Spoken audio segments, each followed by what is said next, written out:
की जसं प्रोटीन महत्वाचं आहे. हं. आजकाल काय केलं, की प्रोटीनला खूपच जास्त हाईप केलं. बरोबर. फक्त प्रोटीन, फक्त प्रोटीन, प्रोटीन. फक्त प्रोटीन असं नाहीये. आपल्याला हं. बाकीच्या न्यूट्रिएंट्सचीही तेवढीच गरज असते आणि हं. त्यापैकी सगळ्यात महत्त्वाचं म्हणजे कॅल्शियम. राइट. जसं आपण म्हणतो ना, की ग्रोइंग एजमध्ये लहान मुलांना कॅल्शियमची गरज असते. तसंच या ज्या सगळ्या म्हणजे स्त्रियांच्या लाईफमधला एक पॅटर्न आहे सगळा हं.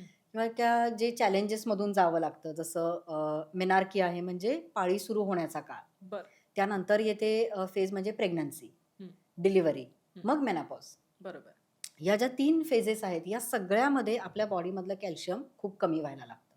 बरं. आणि menopause is the highest period की ज्यामध्ये कॅल्शियम डेफिशियन्सी ही खूप जास्त वाढते. हं. तर त्यामुळे आपण आजकाल बघतोय ना, की कॅल्शियम, व्हिटॅमिन डी आणि बी12 या डेफिशियन्सीज सगळ्यात हायेस्ट म्हणजे 10 मधल्या 8 लोकांना या डेफिशियन्सीज असतात. बरोबर.